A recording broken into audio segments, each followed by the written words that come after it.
Our final spirochete genus is Leptospira. There has been some confusion kind of surrounding species classification.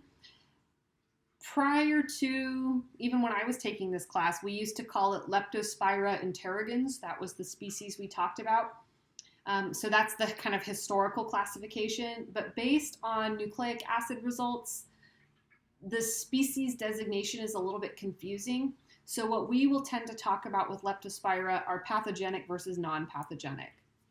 And of course, this is medical microbiology. We don't really care about non-pathogenic Leptospira, so we're going to be talking about the pathogenic Leptospira. They have hooked or coiled ends, so when you're looking at them under a microscope, even though they are spirochetes, you see the ends are different from those pointed ends that we saw with Treponema, and kind of the roundy ends that we see with Borrelia. These hooked or coiled ends are pretty distinctive of Leptospira. They are obligate aerobes, so unlike Borrelia, which is microaerophilic, or Treponema, which can be microaerophilic / anaerobic, Leptospira are obligate aerobes. So they have the same shape, but remember they are members of two different families. So Borrelia and Treponema are more closely related to each other than either of them is to Leptospira. And their optimum growth temperature is actually below body temperature. They grow best at 28 to 30 degrees. They'll still grow at body temperature, but not as well. Culture of these organisms is complex, not impossible. So remember, Treponema we can't culture. Borrelia is pretty complex. Leptospira, also complex. Infection with Leptospira, not super common, can happen, and it can range anywhere from no symptoms to a mild flu-like disease, all the way to systemic disease leading to death of the patient. And as with almost every infection, what happens depends on the number of organisms to which you've been exposed, the virulence of the strain, and of course, the overall health of the host. But again, I am talking about hundreds of cases per year in the US, not thousands. Uncommon infection. The dangerous thing about Leptospira is that they are highly motile, like all spirochetes, and they are able to penetrate intact mucous membranes or small abrasions in the skin. So they can't burrow through intact skin, but if you have a microabrasion, they can get in through that. Or they could get in through mucous membranes like the eyes or the mucous membranes of the mouth or nose. And you might be thinking, how in the world are my mucous membranes going to come into contact with Leptospira? And I would tell you, probably not. Especially when you learn about exactly how this is transmitted, you're like, my mucous membranes will never come into contact with this bacterium. This is also an infection that can negatively affect your pets, especially your dogs. Your dogs tend to have an exposed mucous membrane that they like to put everywhere. I'm talking about their nose. So this bacterium can burrow in through a dog's nose or microabrasions in your skin. They multiply rapidly inside of the host. And initially after infection, these bacteria are detectable either in the blood or the cerebrospinal fluid before they can then be detected in the urine. So they tend to move to the bladder. Antibody response is important for clearance. So patients who are able to mount an effective antibody response are often able to clear the infection and may experience no symptoms or a mild flu-like disease. Patients who are immune compromised or somehow defective in an antibody response may be more likely to experience the severe disease. And some of the clinical manifestations, especially mild flu-like disease, are going to be because of the immune response, not because of the bacterium itself.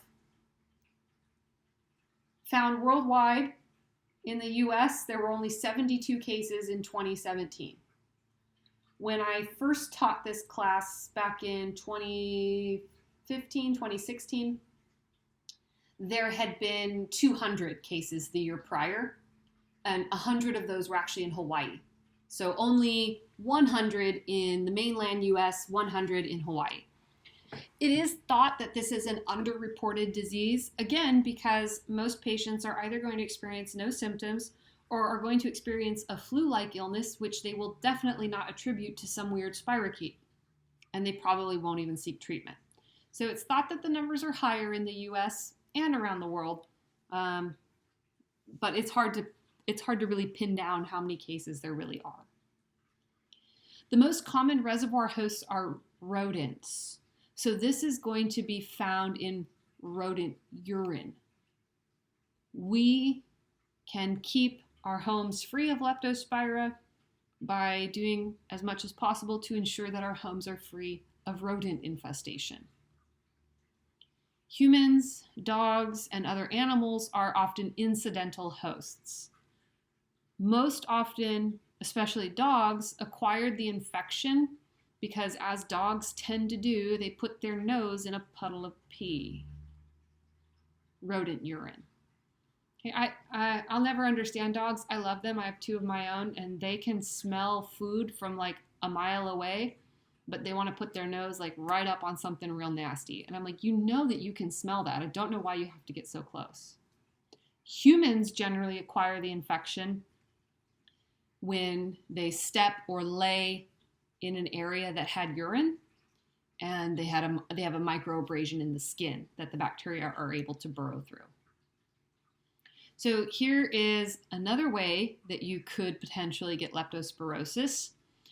In 1998, public health officials reported leptospirosis in triathlon participants in Illinois and Wisconsin. 866 athletes participated in Illinois in late June. 648 participated in Wisconsin in early July. The case definition of leptospirosis was onset of fever followed by at least 2 of the following signs or symptoms: chills, headache, muscle pain, diarrhea, eye pain, or red eyes. Guess where the bacteria got in the body? 9% of the participants met the case definition.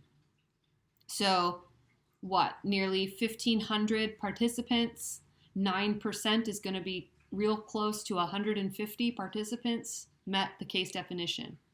2/3 of those sought medical care. So we're looking at probably somewhere in the low 90s patients seeking medical care, including 1/3 who were hospitalized.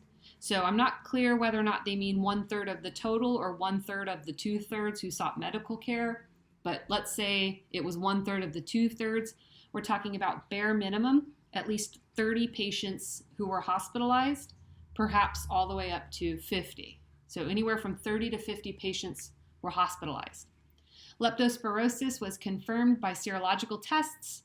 These outbreaks illustrate the potential danger of swimming in contaminated water, the presentation of leptospirosis in a previously healthy population, and the severity of disease that can be experienced. So we're talking about people who are able to do a triathlon.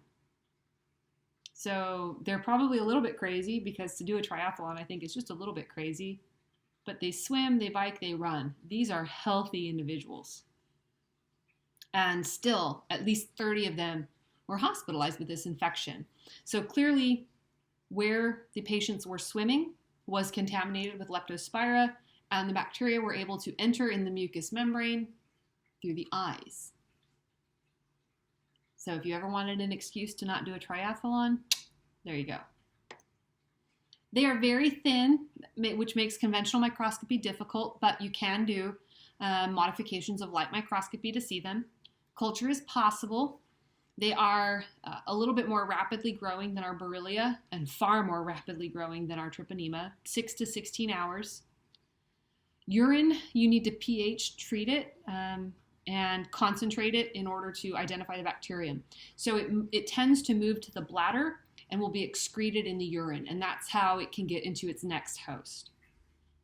Nucleic acid and serology tests are best. It is not generally fatal unless jaundice is involved. So if this bacterium has made it into the liver and started causing liver issues, which lead to jaundice or a yellowing in the skin of the patient, then you know that you have significant issues. It can be treated with antibiotics. All the spirochetes are pretty sensitive to antibiotics. And you can vaccinate your pets. So there is a leptospirosis vaccine available for dogs.